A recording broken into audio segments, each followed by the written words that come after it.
Hello, Aquarius, Sun, Moon, Rising, and Venus signs. Kamusta kayo? Sana po'y nasa mabuti kayong kalagayan. Welcome back po sa Star Tarot. Kung bago kayo rito, welcome din kayo. Thank you for your support. I truly appreciate it. God bless you. Aquarius, po na mensahe ninyo, stillness, reflect on this moment with love, kindness, and compassion. Ayan, so you may need to put yourself on stillness sa ngayon. Kailangan mo na mag-step back kayo sa kung ano man ang inyong pinagkakabalahan, ano man ang inyong pinagkakabisihan, atras muna kayo ng saglit dyan, okay? Para nang sa gayon makapag muna kayo, makapag inner work, makapag nilay-nilay, makapag muni-muni, okay? So, kailangan ninyo ng pahinga, katawan, tsaka isipan. We have signs. The universe has been gently nudging you forward by revealing to you signs and synchronicities. Okay? So, maaari, na meron dito mga signs na binibigay sa'yo, and that is to guide you on how you're going to navigate your current circumstances, Aquarius.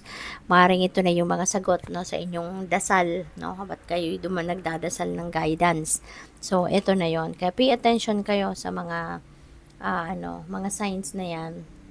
Kasi malalaman din ninyo na mayroong mensahe, yung symbol or sign na yan na nag-appear sa inyong harapan. Kasi it will continue to get your attention, Kunyari, napansin ninyo, mayroong butterfly, may white butterfly dito, Dead pa lang. Natural yun, nasa garden kayo, may mga halaman, may mga puno. Kaya natural, Baka naisip ninyo, natural, mayroong butterfly. Tapos mag-browse kayo ng phone ninyo, tignan ninyo, butterfly na naman, 'di ba? Nakikita ninyo sa pinapanood ninyo sa Reels, 'di ba? Sa YouTube Shorts, sa TikTok, butterfly, labas ng labas ang mga butterfly. So maybe sabihin niya, coincidence lang, 'di ba? Tapos you're going somewhere. Tapos may makikita kayo butterfly ulit, 'di ba? Then maybe that's the time na ma-realize niyo na this is a sign for me, Kasi kahit anong gawin ko, saan man ako pumunta, talagang nag-a-appear siya. So, baka ma-realize mong ganun. Diba? Na that is really, that's going to keep on showing up, sa harap ninyo para may isip ninyo, na meron siyang purpose kung bakit siya nandiyan dyan. Bakit siya nag-show up sa iyo sa kahit anumang sitwasyon, because that is a sign for you. There is a message, the divine universe has a message for you, kaya pansinin ninyo yun. Yeah, patience. Be patient and allow destiny to unfold at its own pace. Ayan. So, learn to be patient. Learn to wait. Kasi hindi lahat ng gusto natin, diba, nangyayari sa time na gusto natin mangyari. Sa time na ine-expect natin. Kasi lahat, nangyayari sa buhay natin. That unfolds according to the divine order and timing. Diba? Kaya matuto tayo maghintay. Unang-una din, alalahanin ninyo na may kasabihan, diba, na good things come to those who wait. Kaya matuto tayo magpasensya at maghintay. Kasi kung yan ay ukol, talagang yan ay bubukol. Ano man ang inyong sitwasyon, that's going to come to fruition if that's meant to happen, if that's meant to unfold na sa buhay ninyo, kung ano man yan. Wow, blessings, napakaganda. Merong mga biyayang paparating. This could be material things na pwedeng dumating, pera, diba? Good health, or kahit ano pa man, you're going to be feel blessed, fulfilled, enlightened, yung gayon. Maraming bagay, magagandang pangyayari, or bagay ang maaaring dumating sa iyo, mag-unfold sa buhay ninyo. But for others of you naman, baka nalulungkot, Baka may lungkot, or pwede rin, na this is you putting yourself on stillness. Gusto mo lang na mag-detach muna, pansamantala sa worldly things na iniisip ninyo or inaasikaso ninyo, or gusto nyo lang na temporarily mag-detach kayo sa worldly na mga pangyayari, kaganapan. Gusto mo lang mag-focus sa sarili mo.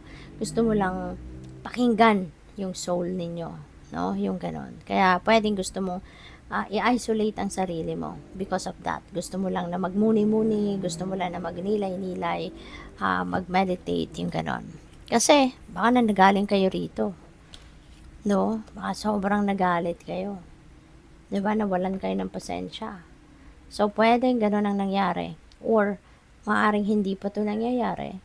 At maaaring sumabog kayo kung hindi kayo magpasensya, kung hindi kayo matutong magnilay-nilay, kumalma, i-ground ang inyong sarili. So, mabilis kayong magalit.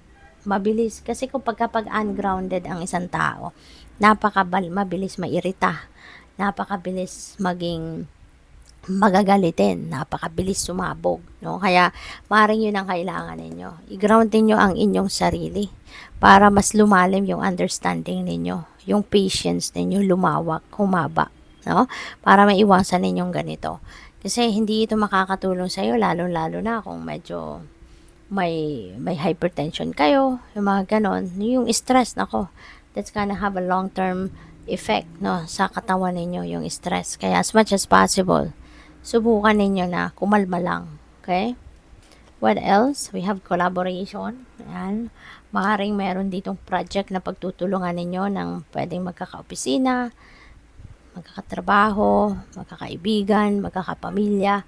So, depende yan sa inyong sitwasyon. But there could be a project dito na kailangan ninyong pagtulungan para ma-achieve ninyo yung success, para matapos ninyo, ma-accomplish ninyo kung ano man ang mga bagay na ito na pagkakaabalahan ninyo. Okay? So, what else? We have stop. Ayan. So, take a pause, take a break.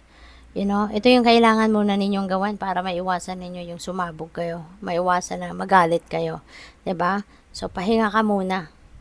Take a step back para makapag-relax ka muna. Para makapagmuni-muni ka muna. Makapag-isip-isip ka muna. Okay? Para hindi kayo sumabog ng ganon. Evidence. Wow. Baka ito yung dahilan kung bakit kayo magagalit. No? Baka mayroon kayong hahanapin, papatunayan na kung anong akusasyon ninyo or kung ano man ang maaring nabalitaan ninyo. Baka chismis lang yan, pero gusto mong patunayan, no? Gusto mong ma-verify kung totoo nga, kaya maaring maghahanap ka ng ebidensya. Kaya maaring maghahanap ka ng proof para ano ninyo, mapatunayan ninyo kung ano nga kung tama nga or hindi yung nabalitaan ninyo, no? So, good luck. Thank you for watching. Love and light. Namaste.